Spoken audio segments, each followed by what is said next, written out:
Avengers secret Wars की cast reveal की update सामने आई है। स्पाइडरमैन ब्रांड न्यू डे कितनी एक्शन हैवी होने वाली है ये हमें पता चल गया है और वांडा के डूम्सडे में दिखने की कंफर्मेशन सामने आ रही है। तो दोस्तों आपका स्वागत है सुपर न्यूज के नए एपिसोड में, जहां मैं आपके सामने लेकर आता हूं पॉप कल्चर के ऑसम साइड की जबरदस्त अपडेट्स एक छोटे से ट्विस्ट के साथ। तो इस हफ्ते की अपडेट्स को हम शुरू करेंगे एवेंजर्स सीक्रेट वॉर्स के कास्ट रिवील के साथ। जी हाँ दोस्तों, आपने सही सुना, सीक्रेट वॉर्स का कास्ट रिवील। तो अभी हाल ही में काफी दिनों से फैंस के बीच एक रूमर रिपोर्ट सर्कुलेट हो रहा था कि एवेंजर्स डूम्सडे की एक सेकंड कास्टिंग अनाउंसमेंट हो सकती है, और ये बात सुनते ही हर कोई एक्साइटेड हो गया था। पर वहीं industry insider my time to shine ने एक नई इंसाइडर रिपोर्ट दी, जिसमें उन्होंने कहा कि एवेंजर्स डूम्सडे की कोई सेकंड कास्ट अनाउंसमेंट नहीं होने वाली।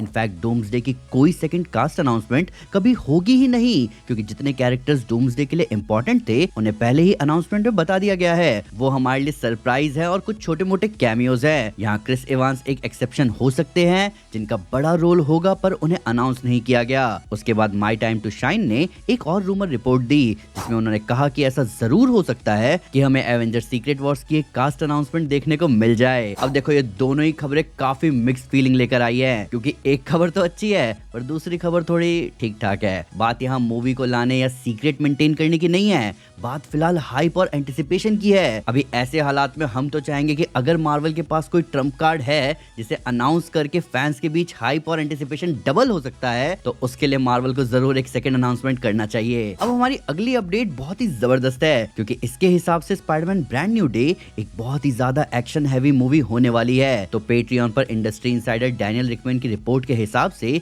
अभी हाल ही में एक सीक्वेंस को शूट किया गया है, जहां बताया जा रहा है कि हमारा स्पाइडरमैन और पनिशर टीम अप करेंगे डिपार्टमेंट ऑफ डैमेज कंट्रोल के माइंड कंट्रोल एजेंट से लड़ने के लिए। ये एक 2 वर्सेस ऑल जैसी फाइट सीक्वेंस होगी, जो कि बहुत एक्शन हैवी होने वाली है। अब देखा जाए तो डैनियल की ये रिपोर्ट मैच करती है माई टाइम टू शाइन की रिपोर्ट से, जहां माई टाइम टू शाइन ने बताया था कि स्पाइडरमैन ब्रांड न्यू डे में कई सारे एक्शन सीक्वेंस होने वाले हैं, जहां हमें एक पॉइंट पर स्पाइडरमैन, पनिशर और हल्क आपस में लड़ते हुए भी नजर आ सकते हैं, और आगे इन सब का टीम अप भी हो सकता है किसी दूसरे विलन के खिलाफ। इन सब के ऊपर डैनियल की रिपोर्ट में आगे ये भी बताया गया कि अपने पनिशर के पार्ट्स को शूट करने के लिए जॉन बर्नथल काफी कम वक्त के लिए ही सेट पर आए थे, क्योंकि बाकी टाइम पनिशर के सीक्वेंसेस ऐसे थे जिसके लिए उनके स्टंट डबल की ही जरूरत पड़ रही थी। तो इन सब बातों में हम फैंस के लिए विन यहाँ ये है कि हमें बहुत ही एक्शन हैवी स्पाइडरमैन मूवी देखने को मिलने वाली है, जहां हालात ऐसे हैं कि ओरिजिनल एक्टर सेट पर कम है और उनके स्टंट डबल की जरूरत ज्यादा पड़ रही है। और कहीं ना कहीं अब इस बात का सेंस भी बनता है, क्योंकि फिर मार्वल डेस्टिन डैनियल क्रेटन जैसे एक्शन हैवी डायरेक्टर को क्यों लेकर आएगा स्पाइडरमैन ब्रांड न्यू डे के लिए। खैर, हम सब फैंस तो यही चाहते हैं कि हमें हमारा स्पाइडरमैन फुल कॉम्बैट मोड में दिखता रहे, जिसके साथ साथ हल्क और पनिशर के साथ भी जस्टिस होना चाहिए। अब जब स्पाइडरमैन ब्रांड न्यू डे की बात हो ही रही है, तो इससे जुड़ी एक और अपडेट देख ही लेते हैं। तो एंटरटेनमेंट वीकली से बात करते हुए सेडी सिंक ने कहा कि लोग उनके बालों के रंग को देखकर काफी सारी थ्योरीज बना रहे हैं, पर बालों का कलर चेंज भी तो हो सकता है, इसीलिए लोगों को अब वेट करना ही पड़ेगा ये जानने के लिए कि उनका रोल आखिर है क्या। अब सेडी सिंक के ऐसा कहते ही कॉस्मिक सर्कस के एलेक्स परेज ने एक्स पर लिखा कि सेडी सिंक पर ब्लैक बाल भी सूट करेंगे, या वो ब्लॉन्ड भी हो सकती है मूवी में, क्योंकि क्या पता वो शेप शिफ्टर हो। अब इस खबर के सामने आते ही सारे फैंस के बीच 2 नाम डिस्कस होने लगे। पहला कि क्या सेडी सिंक ही छात्रा का रोल प्ले कर रही है, जो कि कॉमिक्स में एक शेप शिफ्टर थी और उसका फर्स्ट अपीयरेंस 2002 की अमेजिंग स्पाइडरमैन इशू 46 में हुआ था, या फिर वो कमीलियन का रोल भी प्ले कर सकती है। और अब इस पे हमारा मानना है कि अगर सेडी सिंह छात्रा या कमीलियन जैसे ग्राउंडेड विलन्स का रोल प्ले करेगी, तो उनके स्पेसिफिक रोल को लेकर इतनी सीक्रेसी नहीं बन रही होती, क्योंकि हमने आज से पहले मार्वल को इतना सीक्रेटिव होते हुए देखा नहीं है एक कैरेक्टर को छुपाए रखने के लिए। अब अगली खबर बहुत बड़ी खबर है, क्योंकि ये खबर जुड़ी है वांडा के कमबैक से। तो इंडस्ट्री स्कूपर जेम्स मैक ने अपने एक्स पर एक रूमर रिपोर्ट दी, जहां पर उन्होंने ये बताया कि डूम्सडे में हमें जो एक्समैन यूनिवर्स दिखने वाला है, वहां पर हमें दिखने वाली है एक गुड और हीरोइक वांडा। जेम्स ने आगे बताया कि उन्हें अभी इस वांडा के रोल और उसके एक्टर के बारे में तो नहीं पता,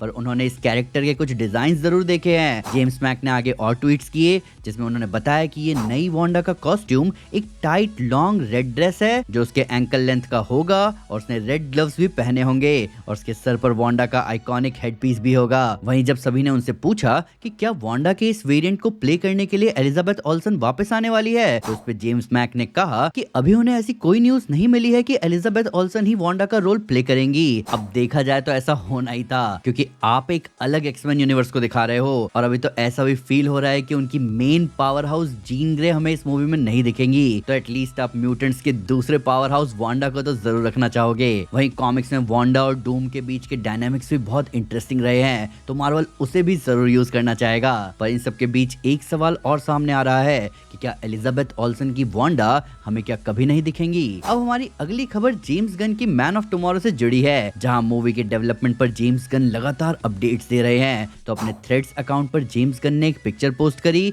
जो कि मैन ऑफ टुमारो के आगे के स्टोरी बोर्ड्स थे, और वो पोस्ट आप सब अपनी स्क्रीन पर देख सकते हो। अब उसी पे उनके एक फैन ने पूछा कि मैन ऑफ टुमारो के स्टोरी बोर्ड्स किस हद तक रेडी हो चुके हैं, जिसपे जेम्स गन ने रिप्लाई देते हुए कहा कि मूवी के मेजर पार्ट के स्टोरी बोर्ड्स रेडी हो चुके हैं, बस थोड़ा सा हिस्सा बचा है जिनका बनना बाकी है। तो देखा जाए दोस्तों तो मैन ऑफ टुमारो का प्रोडक्शन जोरों शोरों से लगा हुआ है। वहीं अगर आपको याद हो तो कुछ हफ्ते पहले ही हमने आपको बताया था कि मूवी का सेट डिजाइन भी हो रहा है। तो अब बस स्टोरी बोर्ड्स कंप्लीट होते ही उन पर डिस्कशन होगा और सब फाइनलाइज होने के बाद प्रिंसिपल फोटोग्राफी शुरू हो जाएगी। तो हमारा तो यही अंदाजा है कि मैन ऑफ टुमारो की शूटिंग अगले साल स्प्रिंग में जरूर शुरू हो जाएगी।